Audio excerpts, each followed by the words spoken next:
aflagaadada iyo cayda iyo meelka dhaca kulmiye naaqbu ku soo yiri madax iyo mijo wiil iyo gabadh rag iyo dumar waxay ku caana maaleen cay iyo aflagaado kaga goranaysan saaxiib miyaanad ka waantoobayn been miyaanad ka waantoobayn politic miyaanad ka waantoobayn waxaanad waxba ka qabanaynin miyaanad marna miyaanad dawlad noqonaynin oonad waxaad daafay ma politic iyo been uun baad wadi Hashim Muuse Hussein muxuu ku xiray lagu haystaa war maxaa lagu haystaa ma Cabdicasiis buu ka raacayna biixow ma Cabdicasiis buu ka raacay oo Hashim Muuse ku haysataa wala kala raacaya tolka wala kala raacaya ragga ninba ninkii dooqiisu cajabiyaabuu u codaynaya Faadima Saciid gabilayle Faadima Saciid waa naagsibeera wala ma daynayno way ka ololaynaysaa way taagnaanaysaa oo way joogaysaa waana marwadii uu qabay idris ilaahay naxariista jannaha ka waraabiye ninkii qaaliga aha marwadu qabay qaaliga ahayd weeyaan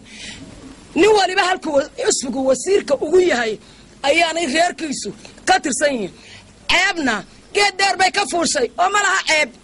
qofka cambaareeyo wanan cidna magacaabaynin adaa ceebaysan gabadh aanan runtii mustawigayga aana taagnayn laakiin ay igu khasabtay markay dadkii xabaalaha ku jiray ay soo saartay waxa weeyaan marxuumkii Idris Ibrahim wasiirkii xanaanada xoolaha Allah yarxam raaximiin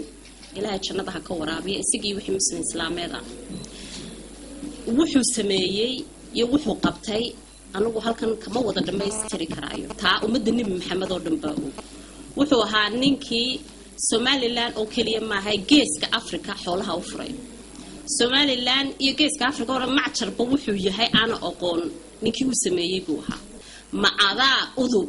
mala maxaa haydin waad ku jirta in adeero soo adigu habeenka u soo dhuumanayay na adigu miyaanad ahayn tii mushaharka ku qaadanayay ee basaaska u ahayd kulmiye ee waxay ku hadlayaan iyo meesha ay marayaan iyo shirka qabanayaan iyo maxaa hayd golaha ay ku fadhiyaanba naagta recordka u soo qaban jirtay ee aanu ka dhageysan jirnay aan maxaa hayd anaka guriyaha iyaga joogo na miyaanad ahayn na tii habeenkii u soo dhici jirtay ee lacagta qaadan jirtay miyaanad adigu ahayn na miyaanad ahayn adigu gabadha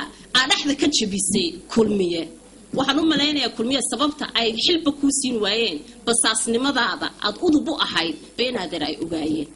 awalna maan jeclayn inaan runtii ku sheego sababta hadda qof ku basaatay maxaa ahayd basaas dawladii hore u ah inaad sheegtid ma ahayn laakiin waxa iga yeersiiyay adiga af xumadaada